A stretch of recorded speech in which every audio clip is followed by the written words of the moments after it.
മഞ്ഞപ്പിത്തം വ്യാപിക്കുന്ന എറണാകുളം കളമശ്ശേരിയിലെ വാർഡുകളിൽ അതീവ ജാഗ്രതാ നിർദ്ദേശമാണ്.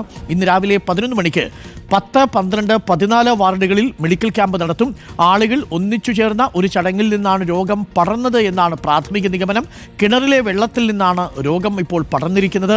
അഞ്ജലി ശ്രീജിത രാജ് ചേരുന്നു. അഞ്ജലി, ഇപ്പോൾ 3 വാർഡുകളിലാണ് ഈ രോഗം പടർന്നു പിടിച്ചിരിക്കുന്നത്. ഇനിയും പടരാനുള്ള സാധ്യതയുണ്ട്. വലിയ ജാഗ്രത വേണം. തിളപ്പിച്ചാറ്റിയ വെള്ളം മാത്രമേ കുടിക്കാൻ പാടുള്ളൂ. ക്യാമ്പ് എപ്പോഴാണ് ആരംഭിക്കുക? എന്താണ് നഗരസഭാ അധികൃതർ നൽകുന്ന മുന്നറിയിപ്പ്? Good morning Anjali. Good morning doctor Arunkumar. Kalamassery നഗരസഭ പരിധിയിലുള്ള 3 വാർഡുകളിലാണ് അതീവ ജാഗ്രതാ നിർദ്ദേശം ആരോഗ്യ വിഭാഗം അറിയിച്ചിട്ടുള്ളത്. കൂടാതെ ഇന്നലെ മന്ത്രി പി രാജീവ്, ആരോഗ്യ വിഭാഗം അധികൃതർ, കൂടാതെ നഗരസഭാ കൗൺസിലർമാരെല്ലാം ചേർന്നുകൊണ്ട് ഒരു യോഗം നടത്തിയിരുന്നു.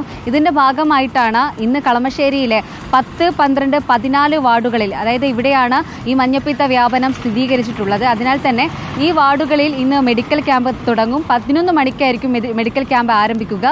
ഈ എറണാകുളം ജില്ലയിലെ വിവിധ ആശുപത്രികളും കൂടാതെ മെഡിക്കൽ സെന്ററുകളും എല്ലാം സഹകരിച്ചുകൊണ്ടാണ് ഈ മെഡിക്കൽ ക്യാമ്പ് നടത്തുക.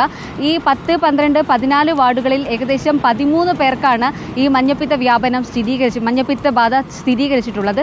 കൂടാതെ ഈ കളമശ്ശേരി ഭാഗത്തുള്ള ഒരു പരിപാടി, അതായത് ഒരു ചടങ്ങിൽ വെച്ച് അവിടെ നിന്നാണ് ഈ രോഗബാധയുടെ ആരംഭം, അവിടെ നിന്നാണ് ഉത്ഭവം എന്നാണ് ഇന്നലെ മന്ത്രി പി രാജീവ് വ്യക്തമാക്കിയിട്ടുള്ളത്. കൂടാതെ കിണറിൽ നിന്നാണ് ഈ രോഗബാധ, അതായത് രോഗം പടർന്നിരിക്കുന്നത്, കിണറിലെ വെള്ളത്തിൽ നിന്നും.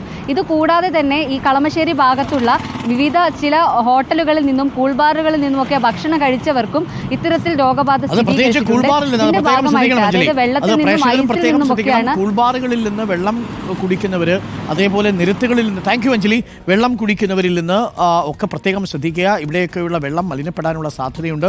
മഞ്ഞപ്പിത്തത്തിന് കാരണമായിരിക്കുന്ന രോഗാണുക്കൾ ഉണ്ടാവാനുള്ള സാധ്യതയുണ്ട്. അപ്പോൾ അതുകൊണ്ട് പുറത്തുപോയി വെള്ളം കുടിക്കുമ്പോൾ തിളപ്പിച്ചാറ്റിയ വെള്ളം തന്നെ ഹോട്ടലിൽ നിന്ന് കുടിക്കുക.